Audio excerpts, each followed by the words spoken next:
गैबत कुबरा आपको मालूम है कि इमाम की गैबत के बाद जब तक नवाब अरबा मौजूद थे 260 से 329 हिजरी तक, उस वक्त तक के ज़माने को गैबत सुगरा कहा जाता है। फिर चौथे नायब के बाद इमाम ने कहा कि अब तुम अपना कोई नायब ख़ास मुअय्यन ना करना, अब यहाँ से हमारी नियाबत उमूमी है। वहाँ से गैबत कुबरा का ज़माना शुरू हो गया और आज तक गैबत कुबरा चल रही है।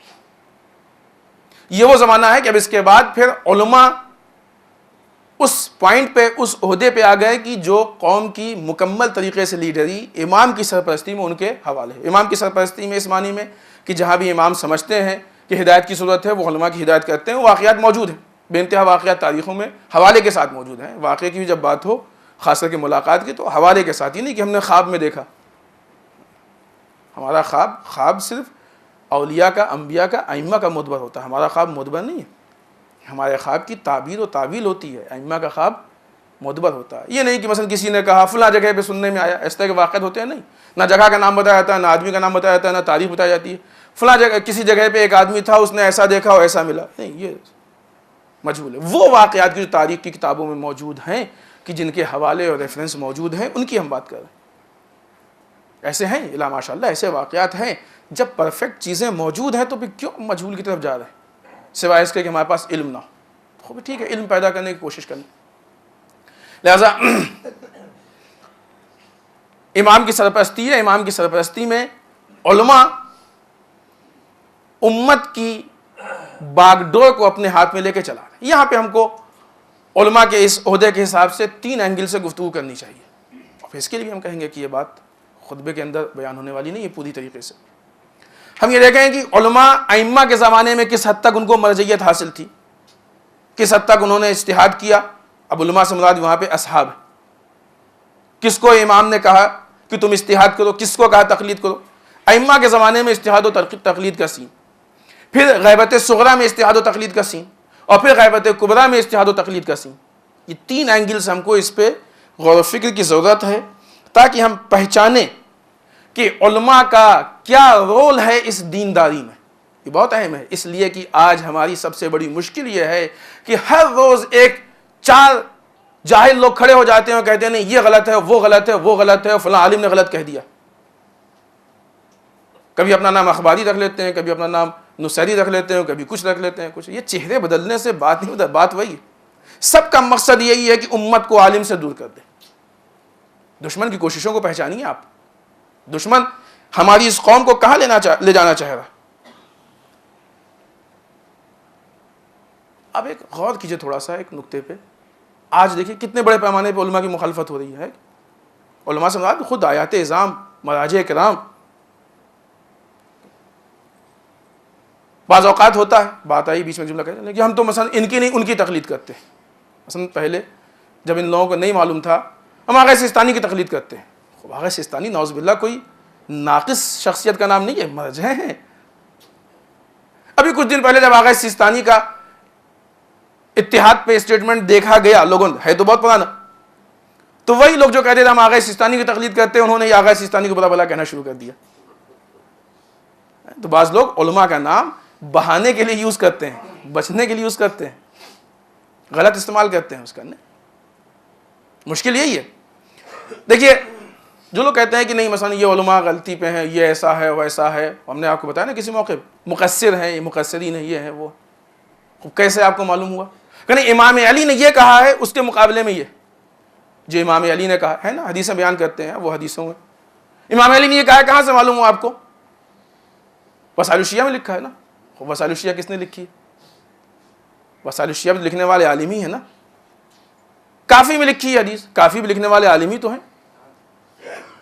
इस्तिफ़सार में लिखी है हदीस, वो भी लिखने वाले आलिम ही तो हैं।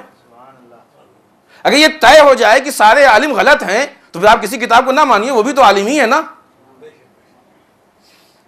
करता कौन है ये? जिसने कभी मदरसे का मुंह भी नहीं देखा, जिसने कभी मदरसे का मुंह भी नहीं देखा। अब ये और बात है कि वो खुद से, हाँ ये भी एक फैशन है, खुद से अपने आप को हुज्जतुल इस्लाम भी अपने आप को कह दिया, मामा भी लगा लिया, अबा खबा भी पहन ली, आलिम के भेष में आ गए। बैक वक्त वही इंसान जो अपने आप को हुज्जतुल इस्लाम कहता है, वो दूसरे के आयतुल्लाह होने पे इश्काल करता है कि ये लक़ब कहाँ से मिल गया।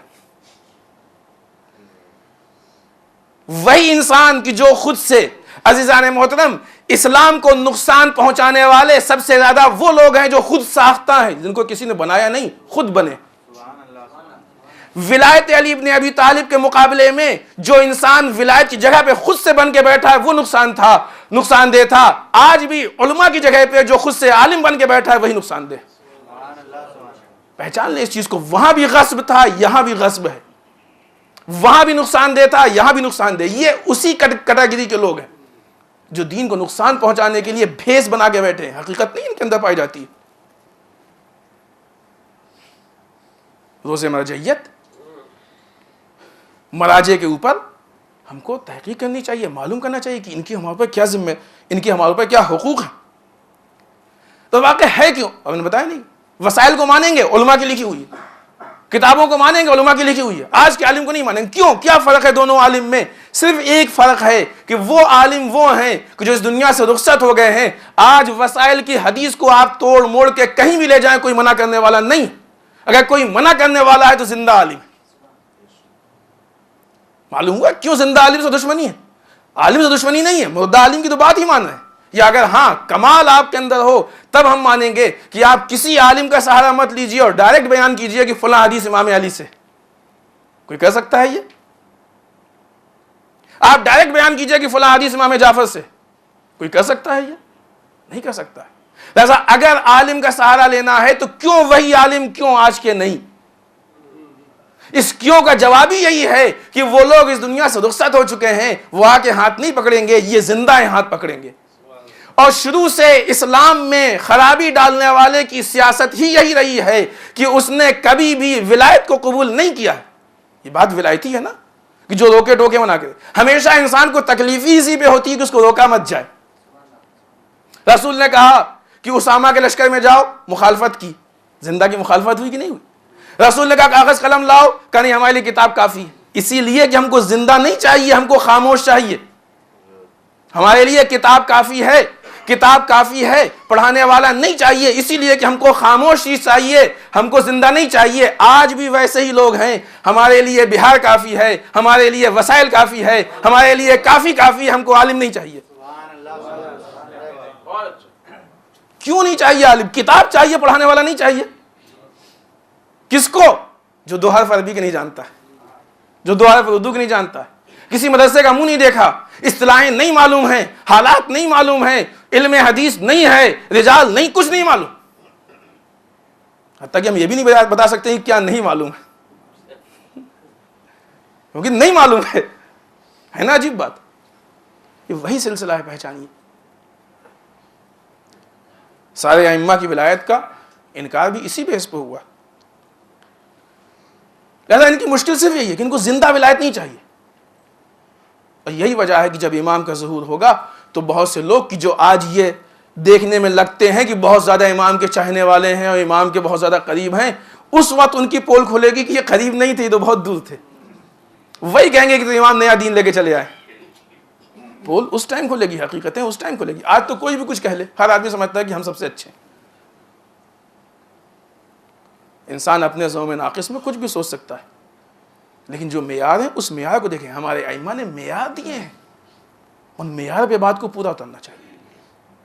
रोज़े मरजइयत हमारे लिए बहुत अहम है, और आप लोग ख़ास करके इस तारीख़ में, इसलिए कि आजकल बहुत ज़्यादा हालात इस तरफ बनाए जा रहे हैं। आज आपके यहाँ उलमा के मकाम के गासिबीन मौजूद हैं, आज आपके यहाँ मिंबर के गासिबीन मौजूद हैं, मुसल्ले के गासिबीन मौजूद हैं, मुसल्ले के गासिबीन मौजूद हैं। हमें लगता था कि अभी एक मुसल्ला ही बचा है कि जिस पे नहीं आया, लेकिन नहीं। बॉम्बे के मुख्तलिफ इलाक़ों में गए तो मालूम हुआ कि लोग उलमा के पीछे नमाज नहीं पढ़ते हैं, ख़ुद अपने में से किसी को खड़ा करके नमाज पढ़ लेते हैं, ताकि जो आलिम सेंट्रलाइज है इस सेंट्रलाइजेशन को तोड़ दे। ये आलिम की दुश्मनी नहीं कर रहा, उसकी पर्सनल कोई हैसियत नहीं है। ये दुश्मनी तुम इस्लाम की कर रहे हो, इसलिए कि वो इस्लाम का काम कर रहा है। मस्जिद के बराबर में दूसरी जमात, मस्जिद के मुकाबले में दूसरी जमात। हत्ता कि यह भी देखा गया कि आइन नमाज के टाइम लोग मस्जिद से निकल जाते हैं, जो मस्जिद में आने का टाइम होता है उस टाइम ये बाहर जाते हुए नजर आते हैं। ये सारी एक्टिविटीज़ को पहचाने। ये नाम आपको अलग अलग मिलेंगे, होता है ना, बाज़ औक़ात हैं ऐसे कुछ प्रोडक्ट्स कि ब्रांड अलग अलग होते हैं लेकिन सबके अंदर प्रोडक्ट वही होता है। आज इस्लाम के मुकाबले में ऐसे नाम आपको अलग अलग मिलेंगे लेकिन सबको आप देखिए तो बातों का मकसद वही जाता है कि उलमा की ना मानो, हमारी मानो। अजीब बात है। यानी फिर उनके लिए जाहिल आयतुल्लाह हो, जाहिल मरजा हो, जाहिल आलम हो, ये चीज़ मिल नहीं सकती है। यानी इज्तिमाई ज़िद्दैन इल्म इस्तिलाह। बहरहाल इन ख़तरात से आगाह होना और होशियार होना ये हमारी जिम्मेदारी है।